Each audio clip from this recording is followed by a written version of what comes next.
Well, hello and welcome to Soap Secrets. Hi, Claire. Claire joins me to talk about all things in Soapland. Hi, Hannah. Right, let's start with Coronation Street because that's what we do. The drama is really continuing, isn't it, after last week's kind of amazing episode? Yes. So, were you shocked when you discovered that Abby was in labour by the side of the road? Well, I was, but you know what? I kind of guessed it. I feel like I'm getting better at this now, Claire. I'm guessing. Well, she had the pregnancy shock at Christmas when she had double negative on her test, didn't she? And she decided she wasn't pregnant, but obviously she was. What a shock! She didn't know she was pregnant, and then she realises. Well, she's had twins and she'd had Seb, so it's not her first rodeo, and so she realised she was in labour and tried to call for an ambulance. You think this is the stuff of fiction? Well, it kind of still is, clearly. But I just can't imagine not knowing you're pregnant, but it does happen. It does happen, yeah. Yeah. Wow. So tell me more. So she gave birth to a little boy who she called Alfie. Oh, but Abby's got a bit of a history, so do we think she's going to be able to keep the baby? Well, this is the trouble, isn't it? Her twins have been taken away from her and they have been adopted and now living in Australia. And she does have, she is known to social services. So, will she be able to keep her baby? Toya, this is very messy. It's very messy. Toya has been amazing in all of this, and she's been supporting Abby. And but she doesn't know that Abby had a one-night stand with Imran, and that Alfie is Imran's son. And so she's trying to help Abby, Hannah. She quizzes Imran because he's a solicitor and she asks him lots and lots of questions, and he realises she is talking about Abby, and then he thinks, oh my gosh, this baby's my son. So, wow. So he races off to the hospital and confronts her, where she confesses that little Alfie is Imran's son. So, and in the background we see Toya watching them, and so Imran and Toya have had fertility issues, and now Imran has a son with Abby, but Abby's hasn't been the best mother in the past, and when she gave birth she was on a drug-fueled downward spiral. So this opens a lot of questions, doesn't it? A lot of questions. It does, and of course they're struggling to have a baby, Imran and Toya, aren't they? I mean, yes. It's kind of, you kind of see where this might be going, but I don't know if it's terribly healthy. I mean, for Toya as much as anything. Yeah, I know. And Kevin is such a nice guy. He's such a nice guy. He hears all about this, and he comes to the hospital to support her because little Alfie needs a little operation. She's beside herself, and he still thinks she slept with Tez, her ex. Yeah. So he thinks the baby's Tez's. Little it's does messy, he know. Isn't it? It's messy. very, very messy. Very messy. I know. And so, he goes to the hospital and he offers number 13 to Abby and Alfie to live. And Abby has hopes that maybe he wants to get back together again, but is that really where Kevin's heading? Can he forgive his wife? Yeah. That's a big question, isn't it? It's a big question. I know. I don't know if you can. I don't know if you can get past it. Although, to be fair, Kevin's got through a lot worse over the years. He did cheat on Sally, and he had little baby. Well, Jack's now like a teenager, but anyway, you had Jack, so he's not exactly whiter than white. No, but, exactly. The whole street is rallying around, but then they don't know all the dirty details. No. So can Abby convince social services that she's a fit mother, or will Imran take steps to be a part of his baby's life? It's just so messy, and they're just messy. also living so close together. It's just it's a story to watch. Is Emmerdale this week? Is my question, because there's a shock arrest. So I feel it must be.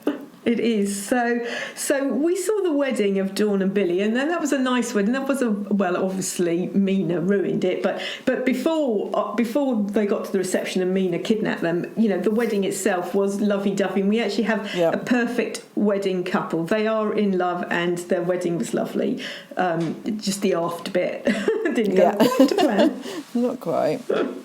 So, Billy's such a nice guy, and he's really enjoying Hannah, really, really enjoying playing stepdad to Dawn's little son, Lucas. And, he's really enjoying it. And he discusses it with Dawn. They're married now. Lucas is living with them. And so he says, hey, I'd like to adopt him. That's a really nice thing to do, isn't it? But hasn't he got a biological dad hanging around? He Is does. that a possibility? He does. If you've got a biological dad that's living. He does. That's the fly in the ointment, Alex.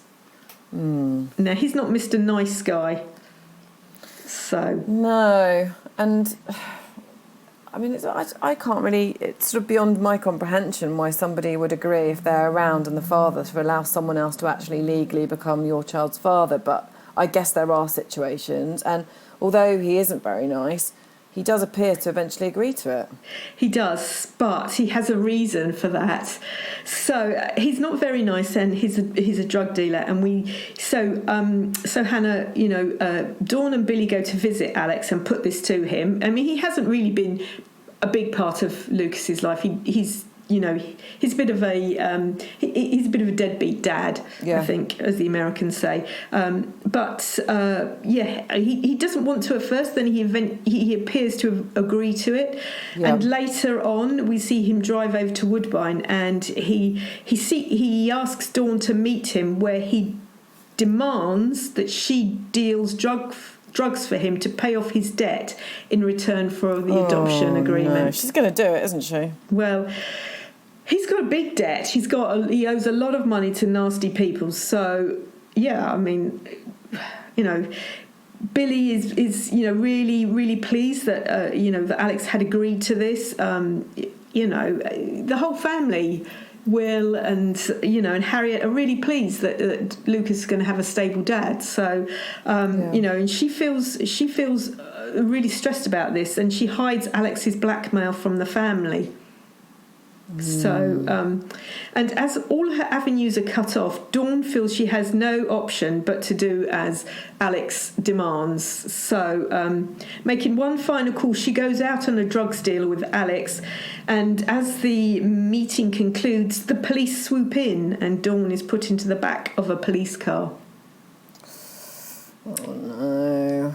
Yeah, her happiness is over, isn't it? Before it's even begun. I know, because they've only been married like a month, so... That's awful. It is really sad. I really hate these storylines, because you just know, just don't do it, but then she feels she's got no choice. Oh, no. She is she's backed into a corner. Alex is really nasty, and... she's so great. She has so many things in her way. I mean, with Dawn, she killed Malone. We still have that. Yeah. Out there. Will that ever come back to bite her? It certainly should do. and Malone's been dug up a couple of times, hasn't he? Yes, exactly. Okay, so it's all going on in Emmerdale, as usual. Hollyoaks, though, they've got some exciting news because Gemma Atkinson is back, isn't she? Yes. Lisa Hunter makes a return. Yeah. Now, is it for good or no? It's just a short return. It's just I think Hollyoaks do this well. They sometimes just bring people in for just a couple of weeks, and it's a nice thing to see former faces, so and this is kind of a funny storyline because we know what Tony's like. So Zara and Tony compete for a spot on the council, so it's know what councils are like. Well, so. yeah, and Tony's such a great fit for that, isn't he? Really, yes. So they're having a bit of a debate. Yeah. But Lisa's appearance, is it going to affect anything? Well, will her return hurt her friend Zara's chances as the secrets from Lisa's time in Thailand are revealed? Oh, okay. I have to wait and see on that one. That one's, I think either Zara or Tony would be great. I think I think maybe Tony might get it. I think there's quite a bit of mileage there, possibly for him as a storyline. He's a small businessman, isn't he? Yeah, he's perfect. Yes. He's a perfect person. Give everything to it. Will completely give heart and soul, won't he? Yeah, that's Tony. Perfect. Yes, that completely. Is Tony. Yeah. And love on the cards. Is it on the cards again for Joel and Cleo? Well, so Vicar Joel, he's a bit hot, isn't he, Hannah? He is a hot vicar. The only fly in the ointment for Joel is he's Warren's son. There is that, yes. But apart from that, he is lovely. So, he's the vicar. And he offers a kind gesture to families and friends of loved ones lost in the playground. So he's doing this thing in the playground to help people who have lost people. And will it be well received? I've got a feeling perhaps it wasn't as well received as he'd have liked. And later he goes to his former partner Cleo and, for advice and perhaps a bit of a hug. Things turn steamy. So when Joel chats to Maxine, he admits that he will always love Cleo. But will he admit it to her? So that's very, very interesting. Maybe they're going to get back together again. Yeah, well, he should do if he's always going to love her. And they need to find some happiness. Yeah, so I think Joel needs a bit of stability. Yes. Well, he's always sorting his dad out. I think it would be nice for him to have some happiness. Yeah, and have a good storyline. I like it. I love this sort of the kind of the disparity between father and son. It's brilliant. I know, but that's a good bit of writing, isn't it? Having Warren's son be a man of the cloth. Yeah, exactly. Okay, and finally, EastEnders.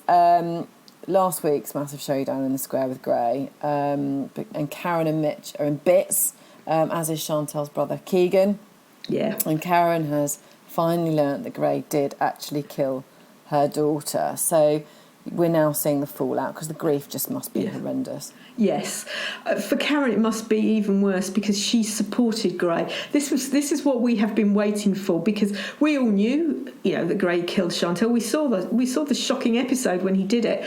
But Karen didn't know any of this and she supported Gray. She helped out with the two kids. She was a brilliant mother-in-law. Really, right, So, the Taylors are in absolute crisis. Crisis. As you would be, wouldn't you, when you found that out? You would be, yeah, absolutely. And not only are the adults in crisis, but she has to support Mia and Mac, Gray's two children with her daughter Chantelle. So, Jordan, he's got three kids. Jordan has his own mum to look out for him, Chelsea.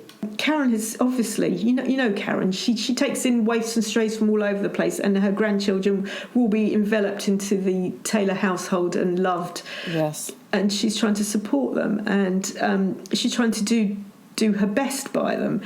And also, Keegan, Chantelle's brother, is trying to hold the family together because he's trying to support his mum and his dad. He's a young adult. He's in his early 20s. So he, the stress in that household just must be off the charts, mustn't it? It must be through the roof, yeah. And it's awful trying to sort of push your feelings away and your kind of grief because you're trying to be strong for the children, etc., etc. I mean, that is just, it's a recipe for disaster actually in the long run. Yes. So, Keegan remembers, and which is a nice thing, that it's Mac's birthday this week. Oh, love him. Yeah. So he wants the family to do something for the little boy, and so they have to sort of support these children and make life normal. Yeah, which I don't know whether you can. I don't know how you can when you're dealing with your own. Well, people do, don't they? They're incredibly resilient, incredibly strong. But they've got to face some. Karen and Mitch have got to face some very hard conversations, haven't they? Because they decide to tell Mia and Mac that their dad killed their mum, which is not something you ever want to do. No, but a necessity because I suppose you're battling with it, aren't you? Do I? Don't I? But if I don't, they'll always hold it against me that I didn't, and they won't understand. On the other hand, you can absolutely ruin potentially ruin a childhood, aren't you? Yes, but the thing is, the whole square knows, so you have to tell them, and you have to set the timeline for telling them, because if they go to school, it'll be all in the playground. Yeah, of course you would. Of course it would. Yeah. Do we know how they react? I mean, it's it goes back. It does. It's awful because Karen and Mitch get very emotional and they have a huge row. So it's not the best. So they're not even a united front either. No. And Karen kicks him out of the house, which is really, really, really sad. And amongst all of the pain, I think the square is missing that Keegan is really struggling, because he is upset that he didn't pick up on his Gray's abuse of his sister when Kirat did. So, yeah. But then Kirat fancied Chantelle, and they were having conversations, and Chantelle trusted Kirat. I mean, she trusted her brother, but I think there was a different dynamic there, and Kirat saw things perhaps that Keegan didn't. And so Keegan is struggling with that. He's struggling that Kirat, knew that his sister was being abused, and then Keegan is upset he failed to save her, and he's flawed because who turns up in the square? You're going to tell me, aren't you? Tiffany. Wow. So, wow. Yeah. Well, maybe she can get through to him. Yeah. Can Tiffany get through to Keegan? Can she help him and calm him down so that he can really do right by the family? And, oh gosh, the fallout of this, it's actually turned EastEnders have turned for the good in terms of kind of storyline at the moment. Well, there's also, we've got to think also about Chelsea, because her mum Denise is going to say a lot to her, isn't she? Yeah, absolutely. And also, Denise must say to her husband Jack, "Hey, you're a detective. Why didn't you know? Why didn't you notice? Why didn't you see anything?" Yeah, exactly. And Denise she'll always butt in. So I would imagine there's going to be some good conversations between Denise and Chelsea. I would think so. And Kat is also appears in this episode. Yeah. So Phil's in prison, and he's a hard man. He knows his way around a prison, and he asks her to take in a parcel to ensure his safety in prison. We have to ask, what's in this package, and does it put Kat in danger? Oh. Well, I don't know what's in the package, but I'm guessing it's not chocolates. Do you know? No, it's the square. Of course it's not chocolates. No. But it's going to be something dodgy, isn't it? It's got to be something dodgy. What an eventful week. What a great week in Soapland. Wow. Okay. Right.